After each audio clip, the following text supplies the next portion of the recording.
family, and we're thinking of you.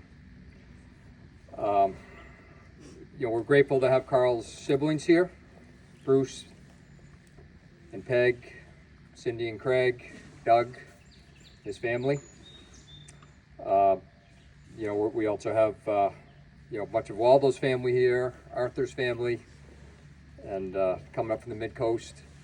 A lot of Sally's family on her side has come from across the country to be here, making a huge effort. So thank you all really for making an effort to be here. It means a lot. I haven't seen a lot of you guys in a long time, so here we are. But we've had some good times here, haven't we? Yeah, right here. There's some amazing, there's so many friends here. Some of them are going to speak later, but my dear friends, the Careys, Chip Choppin family, thank you for being here. We kind of marked out this date to make sure they were here from out west. I could go on Cousin Bob, John Coombs, Peter Beckerman, Bill Alphon, Peter Roy. My dad's here. Thank you. And all the Waterville Country Club group, but and then many business relations. Again, I could go down the line, but the relationships that Carl forged over the years at C.O. Beck and Sons, his dad, his uncle, his granddad, thank you, Steve Small, great to see you, Walter Barstorff, Bill Hunter, Mark Winters, Jason, thanks for being here. Carl worked hard, and here we are. So,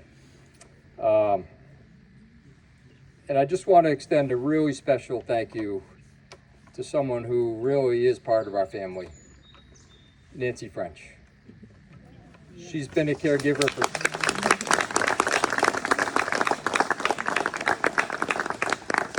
13 years. She's been with our family. And if you need something, and through all the health issues, she was there more than anyone. Okay, so Nancy, we love you. All right, well, here we go. What a beautiful day. 79 years Carl had, he blessed us with. And a break from the heat and humidity, finally, huh? Thank God. But Carl was looking down on us, not happy today. And there are a few guys that kind of blew my punchline, but here we are. Almost all our guys work till noon today, all right? And there are a lot of those guys here right now. So we did work. Yeah, exactly. So a saying that Carl used, and I think he probably got it from maybe his granddad or his dad or his uncle or whatever, but here we go. Life is short. Work as much as you can. What a sick bastard, but that's the guy we do, Yeah, you right. So, but that really was, he lived by that. And he wouldn't have had this beautiful property and everything if he wasn't so committed to working hard. I need to recognize those that worked with him over the years, and there are many here. And those guys were family. They're family to me. They're family to him. And thank you so much for being here, Ken, Arthur, Shane, Lars, Rhodes Miller. I see you out there. Thanks for coming. I know Bruce Emery's here. I don't know if West Advance made it. I thought they might, but the guys at CO Beck, Arthur's been with us for 40 plus years. What does that say about Carl Beck? Yeah. Oh, I'm sorry, Ken Taylor's only worked for us for 59 years. Oh, way! That's way more. And he only works 3/10s now. He's kind of slacking, He goes to work to rest up is what he tells me. It's for the entertainment. But Carl is proud, looking down on what you guys have done at CO Beck and Sons. And we meant to have a celebration in 2020. We all know what was going on then, but that was year 100 for the company. Okay, and you know, Dickie and Franny and Billy are here, and you know, there's a lot of history there. So now some reflections on Carl as my dad. 44 years. 1978-79 winter. I was 5 years old, he was 34. My parents had just divorced. I'm an only child. We were living in Kingfield. We moved to Portland as my mom was pursuing a nursing degree so she could stand on her own and work hard. And I was confused. How would you not be, right? And within 4 or 5 months, here comes Carl. Off they eloped to Bermuda. Chip Chop might come up later and talk about how they met, but that's not my thing. So, those that knew me when I was a boy, and there's quite a few of you here, knew that I was maybe a handful, high energy, maybe a pain in the ass. Carl, very headstrong. Someone who liked to be in control of every situation. So he comes into my life as a dad, and we clashed. I rejected him. He pushed, I pushed. It wasn't easy. But what do you think Carl did? He stuck with it. He persevered. And no, he wasn't my dad on day one. But God damn it, he was my dad for 44 years, I tell you that much.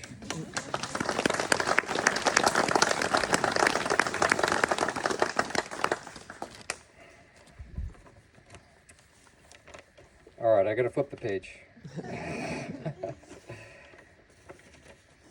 Not many of you may know, but Carl and Sally wanted to have more kids. And shortly after they were married, he was diagnosed with his first cancer, given a 20% chance of living. And the treatments that went into 1980 took away that opportunity for them to have more kids. So I was it.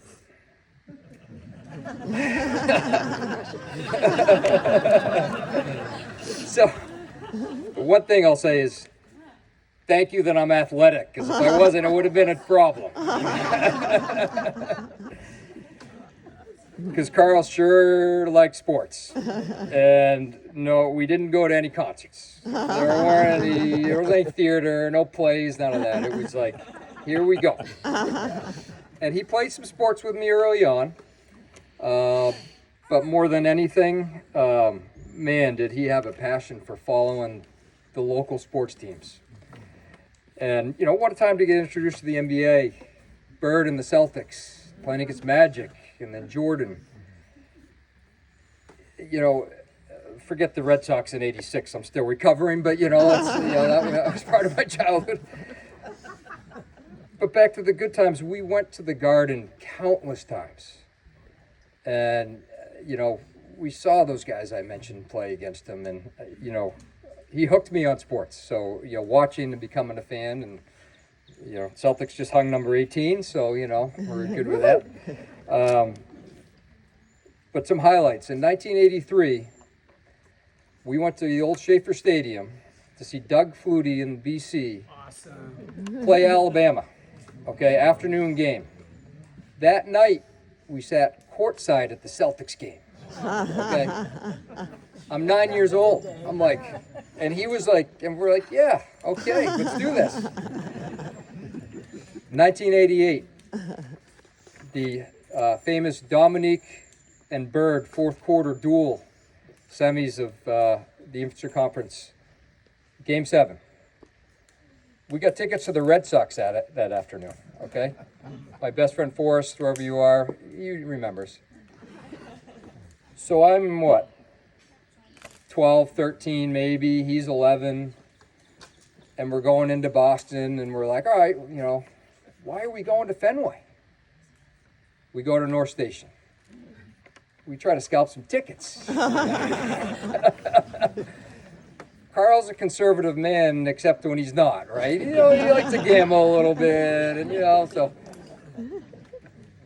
and he didn't have any street smarts. You need to understand that. I mean, it was like I was looking after him. So we, you know, hook up with some scalpers, and they, you know, they grab Carl, and they say, all right, you know, let's go around the corner into McDonald's, and we're like, he said, yeah, just stay here.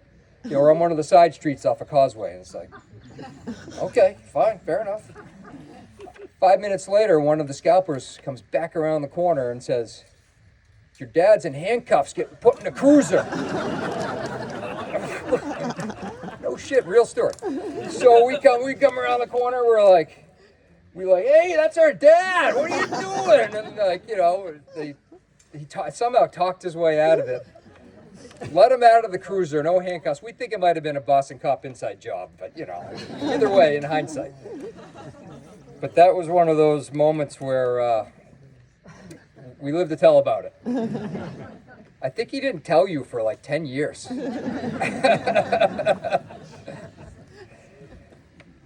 Another story, 1994, I'm just finished my freshman year of college. Arnold Palmer.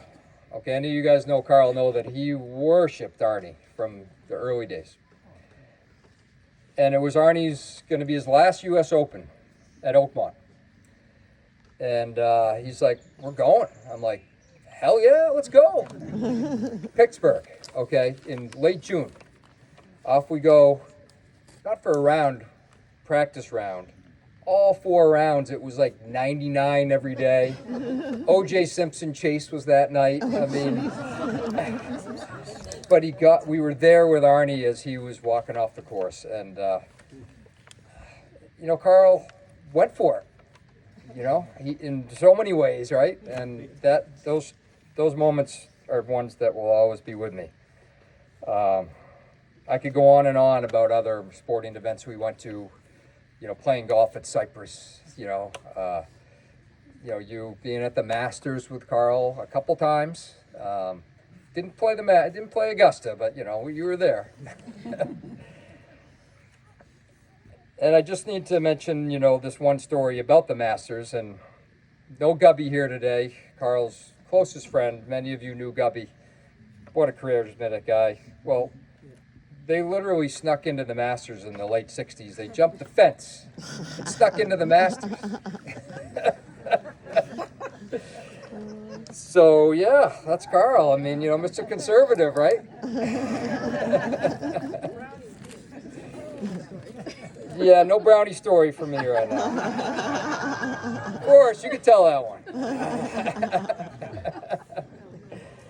Oh, shoot. So, yeah.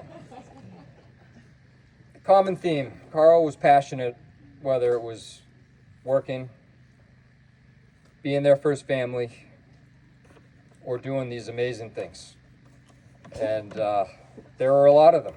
And he touched a lot of people. And he was quite a guy there. We miss him, that's for damn sure. So, you know, a few more things. I'll kind of try to shorten it up here, but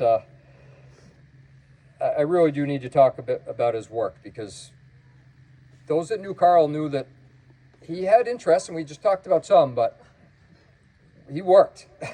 And yeah, I remember going to family gatherings with the Becks. If you wanted to talk to the men, you went into the closed door room and sat with them while they talked about work. That was right. I mean, that's how it was. Yep, absolutely. Or you hung out with the ladies in the kitchen. I was like, well, I guess I'm going into the closed door. Careful. Yeah.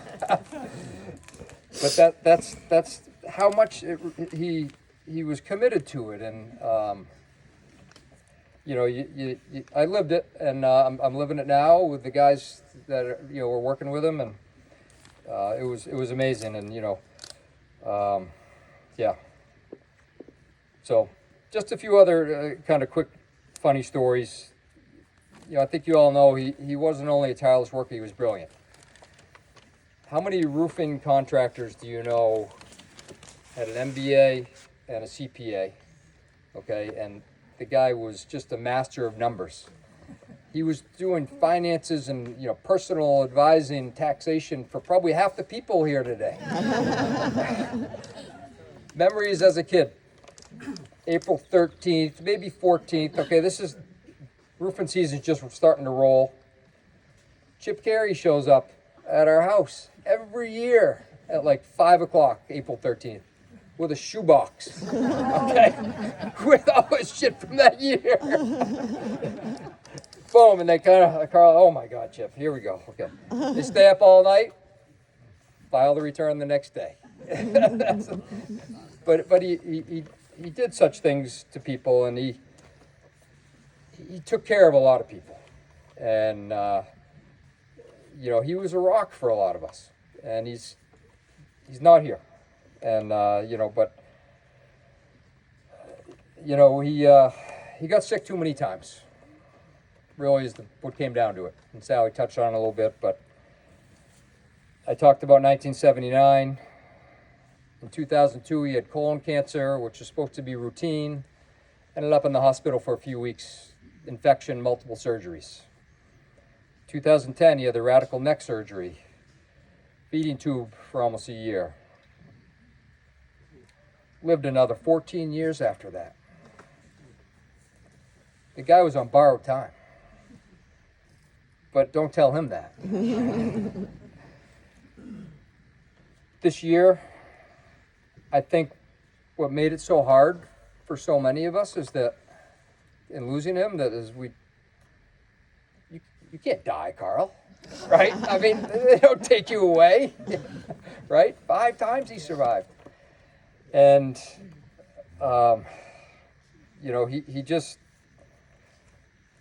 he didn't want to go in his mind. We were there in the final weeks in the hospital, and he continued to push. He wanted to be there, but his body said, that's enough. And he got home. He laid in bed right there for a few days. His close family got to see him. And he was at peace. And I think it's important that those of you that didn't get to see him at the end know that he was at peace. He was ready. And that's all we can wish for, I think. And we're going to miss you, Carl. Thank you all for being here. We love you.